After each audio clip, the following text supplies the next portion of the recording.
गणेश पूजा ପାଇଁ ମୁଁ ଘରେ ତିଆରି କରିଥିଲି ଆରିସା ପିଠା। ଏକଦମ ପରଫେକ୍ଟ ଆରିସା ପିଠା ହେଇଥିଲା। ଆରିସା ପିଠା ପାଇଁ ମୁଁ 1 କିଲୋ ଚାଉଳକୁ ଧୋଇ ଧାଇକି ଘଣ୍ଟେ ଘଣ୍ଟା ବତୁରେଇ ଦେଇଥିଲି। ତାପରେ ତାକୁ ଛାଣି ଦେଲା ପରେ ତାର ପାଣିଟା ଯେତେବେଳେ ନିଗିଡ଼ି ଯିବ ପୁରା ସେ ସମୟରେ ଆମେ ଚାଉଳ ଚୂନା ତିଆରି କରିନେବା। ଏଠି ଗୋଟେ କରେଇ ଗରମ କରି ସେଥିରେ ଅଳ୍ପ ଟିକେ ପାଣି ଦେଇ 1 କିଲୋ ଚାଉଳ ପାଇଁ ମୁଁ 750ରୁ କମ୍ ଗୁଡ଼ ନେଇଥିଲି। ଫୁଟିଗଲା ପରେ ଆମେ ଗୋଟେ ପ୍ଲେଟ୍ରେ ପାଣି ନେଇ ସେଥିରୁ ଟିକେ ପକେଇବା ଯେମିତି ସିଏ ଗୋଟେ ବିଣ୍ଡା ଧରିକି ଚକୋଲେଟ୍ ଭଳିଆ ହେଇ ଆସୁଥିବ, କିମ୍ବା ହାତରେ ନେଲେ ଗୋଟେ ମୋଟା ଥ୍ରେଡ୍ ବାହାରିବ। ସେଇ ସମୟରେ ଆମେ ଗ୍ୟାସ୍ ଫ୍ଲେମ୍କୁ ଲୋ କରି ଚାଉଳ ଚୂନାକୁ ଏମିତି ଟିକେ ଟିକେ କରି ପକେଇବା, ଏକା ସାଙ୍ଗରେ ପକେଇବାନି। ଆଉ ତାକୁ ଫେଣ୍ଟି ଦେଲା ପରେ ଦେଖନ୍ତୁ ଆମର କନସିଷ୍ଟେନ୍ସିଟା ଏଇଭଳି ହେବା ଦରକାର। ଭାତ ହେଇକି ଆମେ ଯେମିତି ଖଳିକୁ ଆରାମରେ ଧରି ପାରୁଥିବା।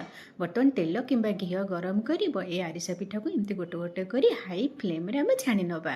ଦେଖନ୍ତୁ କେତେ ବଢ଼ିଆ ହେଇଗଲା, ଏକଦମ ପରଫେକ୍ଟ ଆରିସା ପିଠା ହେଇଗଲା। ଆପଣଙ୍କୁ ଯଦି ଭଲ ଲାଗିଲା ଘରେ ତିଆରି କରିବେ ଆଉ ସବସ୍କ୍ରାଇବ୍ କରିଦେବେ।